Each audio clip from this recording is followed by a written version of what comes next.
Bienvenue sur le podcast de Transhumance.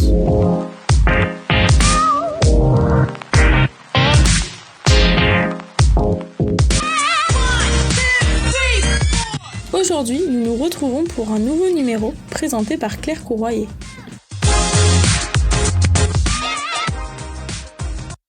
Bonjour et bienvenue dans ce nouvel épisode sous l'arbre à palabres consacré aux rencontres transformantes.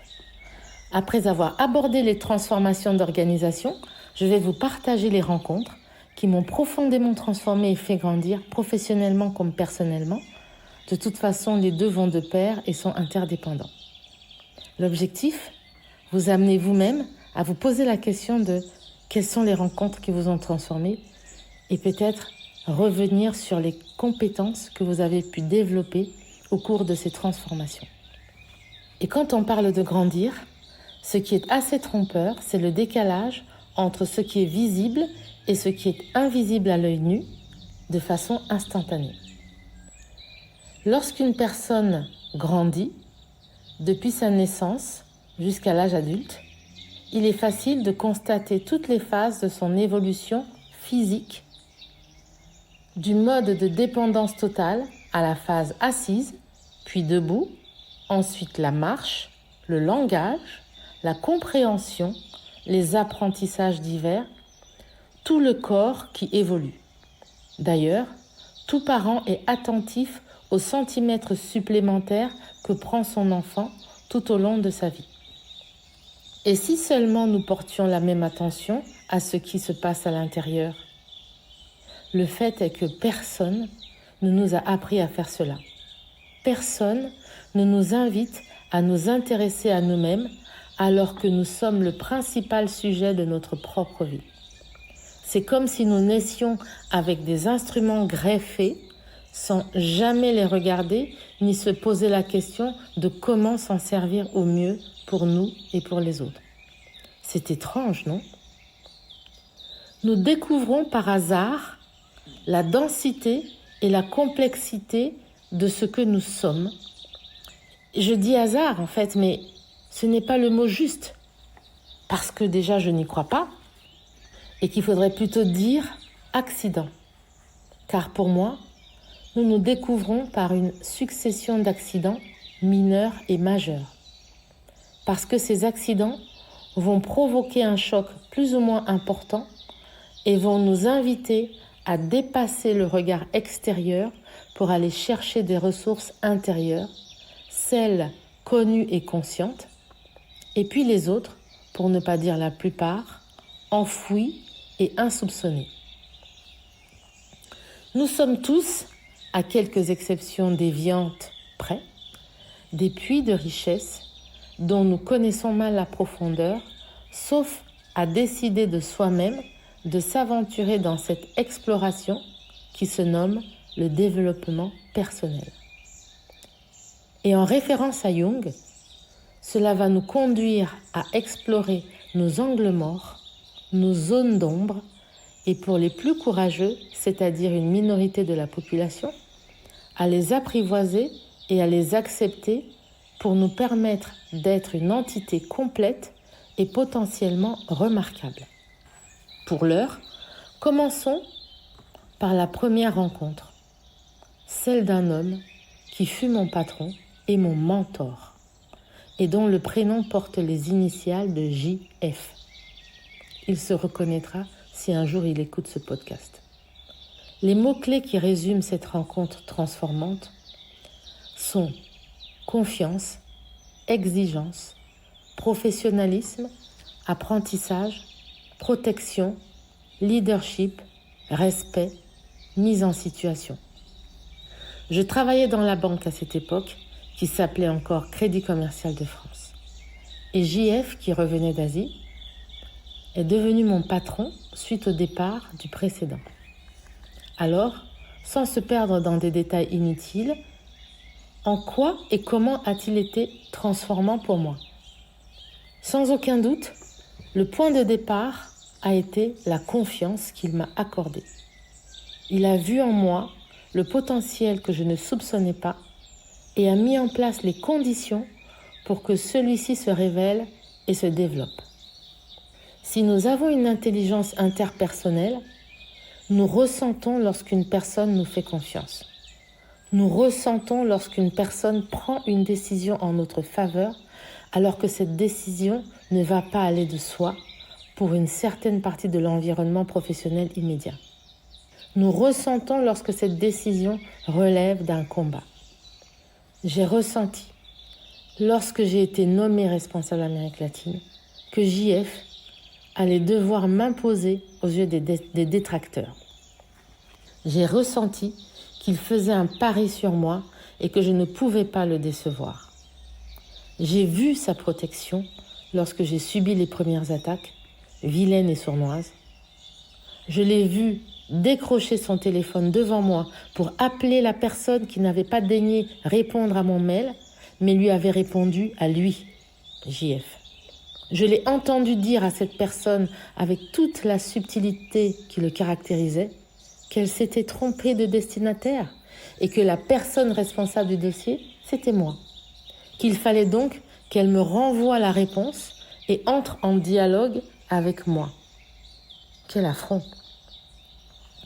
J'ai entendu la stupéfaction de cette personne à l'autre bout du fil, tout comme je l'ai entendu s'incliner alors qu'il n'y avait aucun lien de subordination entre elle et JF puisqu'ils étaient des pairs. C'était un acte presque héroïque et je sais qu'il détesterait entendre cela de cette façon. Alors je dirais tout simplement que j'ai compris ce jour-là ce que voulait dire le courage managérial. Son courage a fait de moi son obligé dans le bon sens du terme, car il était humble et ne se répandait pas à quelque autocongratulation que ce soit. Il savait avoir des mots d'une précision chirurgicale. Il m'a juste regardé droit dans les yeux et m'a dit « Je te fais confiance, alors à toi de jouer ». Derrière ces mots était inscrit en filigrane « Ne me déçois pas ». Alors je me suis arrachée pour lui d'abord, pour moi ensuite.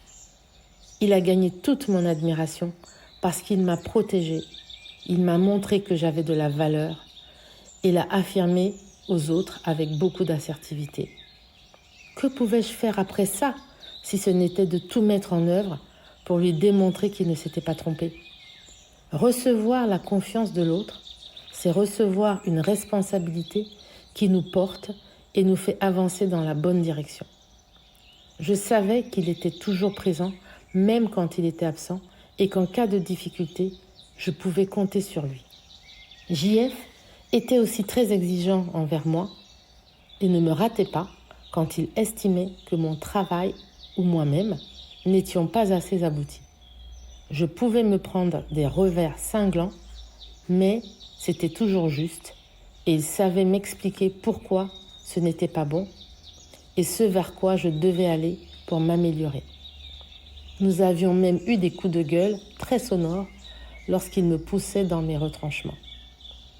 Et je crois bien que c'est lui qui m'a fait prendre conscience du fait que j'avais un orgueil mal placé, ce que l'on appelle l'ego. Et lorsqu'il y voyait cet ego, il me disait « Arrête de faire ton équabébé ». Pour celles et ceux qui m'écoutent pour la première fois, équabébé est mon nom de jeune fille et étant né d'un père chef traditionnel, descendant des rois fondateurs, cela équivaut dans ma contrée natale à être considérée comme une petite princesse. En d'autres termes, lorsque JF faisait cette remarque, cela voulait me dire « Ne fais pas ta princesse, écoute et redescends sur terre ». Autrement dit, il s'agissait d'un feedback constructif ou d'un recadrage, comme vous le voulez, destiné à me faire prendre conscience que j'étais déconnante. La première réaction est souvent celle de la défensive, mais comme il savait être juste avec moi, je savais que venant de lui, ses paroles avaient pour unique but de m'alerter sur mes angles morts et d'éclairer la partie sombre que je devais travailler. Je n'avais évidemment pas le niveau de conscience que j'ai aujourd'hui et qui permet de lire cela de façon aisée et naturelle. Mais cela suffisait pour m'alerter à reconsidérer ma position. Et ça, ce fut précieux, parce que cela m'a fait grandir. Il m'a aussi appris à écrire. Par écrire, j'entends le fait qu'il m'ait challengé à de nombreuses reprises pour que mes mots soient justes, pour que je sache écrire sur la fréquence de mon destinataire et non pas sur la mienne, dans le seul but d'obtenir son attention et de permettre à ce fameux destinataire de comprendre rapidement l'objet de mon mail et le pourquoi je lui écrivais. Ça paraît simple à dire, mais la pratique est plus ardue qu'il n'y paraît.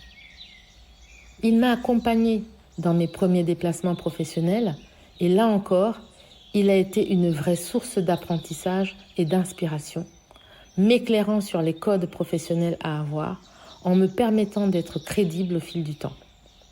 Il a aussi veillé à faire un rattrapage de rémunération tant le gap avec mes collègues masculins était grand. C'est d'ailleurs grâce à lui que j'ai obtenu mes premiers stock options. C'est assez incroyable quand j'y pense à l'âge que j'avais. Il m'a aussi fait vivre des mises en situation extrêmes, comme celle vécue lors de ma première participation à l'AEDB en Colombie, qui était un grand rassemblement annuel très business de toutes les banques du globe. Nous devions nous rendre ensemble à une réunion importante avec Banco de Chile, qui était probablement le client qui m'intimidait le plus, et JF devait le savoir. Car au moment où je vais le chercher, pour qu'on aille ensemble au rendez-vous, il m'explique qu'il n'a pas le temps et qu'il doit préparer un dossier pour son prochain déplacement, donc qu'il fallait que j'y aille seule face à une brochette de 7 à 8 hommes qui nous attendaient, moyenne d'âge, c'était du très lourd, versus moi, du haut de mes 29 ans, petite jeunette qui démarrait le métier. Stupeur et tremblement.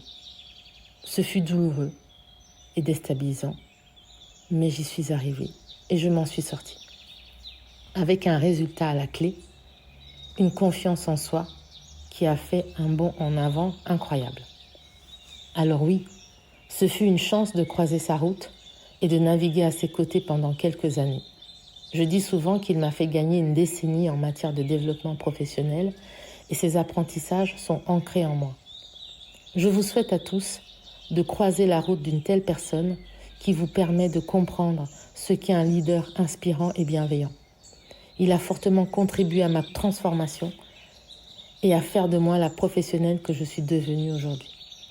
Merci, JF. Dans notre prochain épisode, je vous partagerai l'autre rencontre transformante, celle avec une femme qui a été ma coach et qui m'a révélée à moi-même. J'espère que cet épisode vous a plu et qu'il a peut-être fait écho à vos vécus. Et en attendant de vous retrouver la prochaine fois, dans 15 jours, je vous souhaite une belle fin de semaine et vous dis à bientôt pour la suite. Nassom.